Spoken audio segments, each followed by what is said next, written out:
ดอยู่กลางนาเลยอุ้มเจ้ามา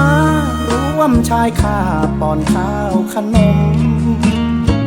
แผลกายเวอะวะใครกันนะทำเจ้าสารสดป้อนยาหาผ้าให้ห่มประคบประงมเจ้าจนรอดตายรุ่งเช้าวันใหม่ฟ้าใสแดดอ่อนลมเย็นกลับตื่นมาเห็นเช้านาเป็นเช่นศัตรูร้ายนอนกอดงูเห่าไล่ไอหนาวจนเจ้าไข้หายกลับโดนฉกจนสิ้นใจชาวนาตายเพราะความไม่รู้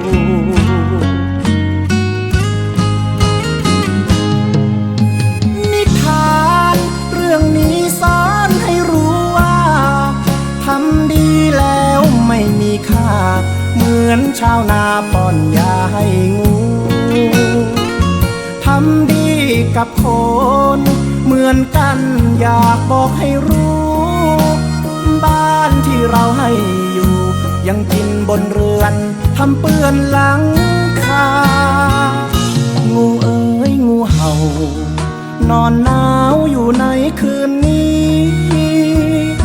ให้เจ้าโชคดีสมดังที่ใจปรารถนาสัญชาติงูเห่าไม่อยากเล่าให้เจ้าโศกาแค่เสียดายข้าวชาวนาให้แมวให้หมากิน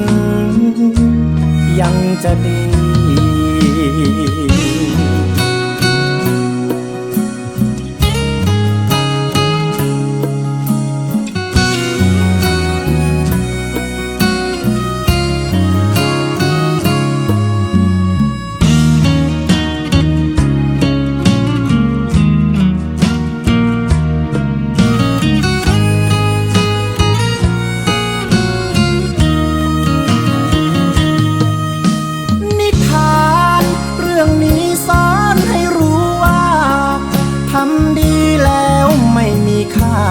เหมือนชาวนาป้อนยาให้งูทำดีกับคนเหมือนกันอยากบอกให้รู้